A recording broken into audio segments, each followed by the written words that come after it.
آج کل on line trading بہت ہو رہی ہے, قبضہ کیے بغیر آگے کسٹمر کو چیز پہنا دی جاتی ہے. گورا تو کر رہا ہے, دبا کے یہ بزنس کر رہا ہے, آن لائن ٹریڈنگ ہو رہی ہے, ایک چیز ڈیلیور ہوئی نہیں ہے, آپ کے قبضے میں نہیں آئی ہے, آپ خریدی آپ نے ہے نہیں ابھی, اور آپ آگے کسی کو بیچ دیتے ہیں, بیچ کے آپ یہ کہتے ہیں میں اس سے خرید کے پھر اس کو پہنچا دوں گا. اسلام میں یہ کیا ہے؟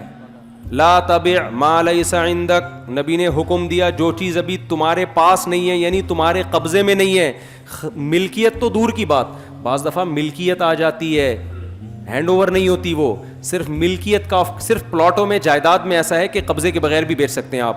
باقی جن چیزوں میں بھی قبضہ ممکن ہے, جن کو منقولی موویبل اشیاء کہتے ہیں, پلاٹ اور مکان تو موویبل نہیں ہوتے نا, تو جو بھی موویبل اشیاء ہیں جن کو قبضے میں دیا جا سکتا ہے, اسلام نے پابندی لگائی ہے کہ ان کو قبضے میں لیے بغیر آپ آگے نہیں بیچ سکتے. اگر بیچ دیا تو پروفٹ آپ کے لیے حلال نہیں ہے. اب گورا یہاں بھی کہے گا یار کیا اس میں ٹینشن کیا ہو رہی ہے یار, ہے بھائی کیا مسئلہ ہے, یعنی وہ ادھر سے اٹھا کے ادھر بیچ دی, ابھی نہیں اٹھائے تو کیا اس کو نہ اس کو کوئی نقصان ہے, نہ بائر کو نہ سیلر کو, تو یہ مولویوں کو تکلیف کیوں ہو رہی ہے؟ یہ لبرل لوگ اس طرح کی باتیں کرتے ہیں, یہ کیوں حرام ہے؟ پھر بہت سے لوگ تاجروں کو مشورے دیتے ہیں یار ان مولویوں کے چکر میں پڑنے کی ضرورت نہیں ہے, ان کے چکر میں ہی نہ پڑا کرو, یہ تمہیں ٹینشن میں ڈالیں گے, تو آپ نہ پڑھو مولویوں کے چکر میں بھائی.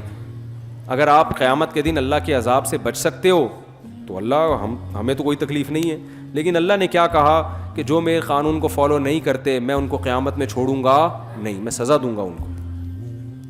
ہاں آن لائن ٹریڈنگ میں اتنی جائز ہے کہ آپ بیچنے کے بجائے بیچنے کا وعدہ کر لو اس سے. آپ کسٹمر سے یہ کہو کہ یہ پروڈکٹ ہے, آپ نے اگر اس میں دلچسپی لینی ہے تو اتنے روپے کی میں آپ کو بیچوں گا, اگر آپ خریدنے کا وعدہ کرتے ہو تو بتاؤ. ابھی بیچا نہیں ہے, بیچنے کا وعدہ آپ نے کر لیا, پھر آپ وہ پروڈکٹ اپنے قبضے میں لو. خود قبضہ نہیں کر سکتے, کسی وکیل سے, کسی بندے سے قبضہ کرا لو, یار تو میرے طرف سے وکیل بن کے, نمائندہ بن کے اس پہ کیا کر لے قبضہ. قبضے میں اتنا بھی کافی ہے, دکان میں ایک چیز رکھی ہوئی, یار تھوڑا سا اس کو سائڈ پہ لگا کے الگ کر دے, یہ بھی قبضہ ہی شمار ہوگا. نہیں یاری بات, تو کوئی بھی نمائندہ وہاں پر ہو کہ ہاں بھائی یہ ہینڈ اوور, اب میں اتنا قبضے میں آ گئی کہ اس استعمال کے لائق بن گئی ہے میرے, یعنی رسک منتقل ہو جائے.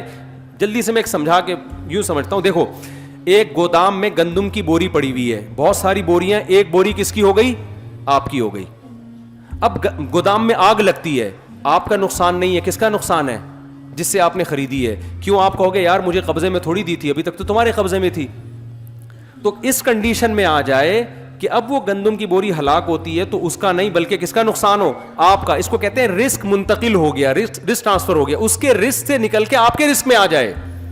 جب اس رسک میں آ جائے گی پھر آپ کے لیے اس پہ پروفٹ کمانا جائز ہوگا. اس سے پہلے کنڈیشن میں آپ اس سے پروفٹ نہیں کما سکتے. تو آپ وعدہ کر سکتے ہیں میں تمہیں بیچوں گا. میں سمجھا پا رہا ہوں اپنی بات؟ تو خرید و فروخت کے مسائل علماء سے پوچھنا آپ کی ذمہ داری ہے. نہیں پوچھیں گے اللہ آپ سے پوچھے گا قیامت کے دن. پھر سمجھ میں آ رہی بات؟